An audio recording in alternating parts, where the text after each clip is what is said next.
Well, as you mentioned, it is the first budget vote since the Greek Prime Minister Kyriakos Mitsotakis took office. And usually as the first one, it's not as controversial from the opposition parties. But because it's a second term of the Greek Prime Minister, there's a lot on the table. Now, the main aspects of this year's budget vote has to do with the increase of the standard of living for Greeks. For example, raising that minimum wage one more time for those who will be receiving close to €1,000 a month, but also those 800,000 people that are receiving pension. The Greek Prime Minister pledged that he will increase that coming in 2024. But it's interesting also to point out here that it's the first time since the financial crisis about 14 years ago, let's say, when it first broke here in Greece, that the wages of those working in the public sector will be increasing. That's 14 years since that happened last time. Of course, what the Greek Prime Minister also mentioned in the budget votes will be the providing more funds to those who will be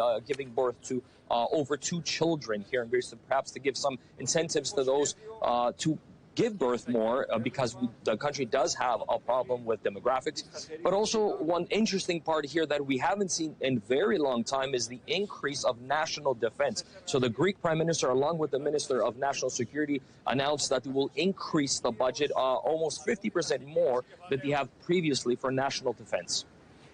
Now, Evangelos, this Prime Minister was re-elected in June, so he's got a fairly strong position, one assumes. How did he help Greece recover from the global financial crisis?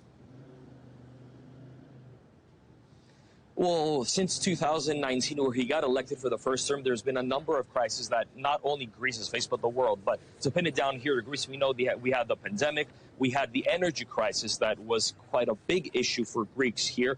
But also as the inflation has been growing, the minimum wages and wages here in Greece stayed pretty much as they were many years ago before the financial crisis. That has affected quite a lot of those, especially living and receiving on a minimum wage. So the Greek Prime Minister now, he has pledged for that to change. We've seen a number of changes bouncing back from the pandemic. We see that the country now is just one step before the investment grade, allowing more people to come and invest here in Greece, also on a 10-year bonds for those who want to buy properties.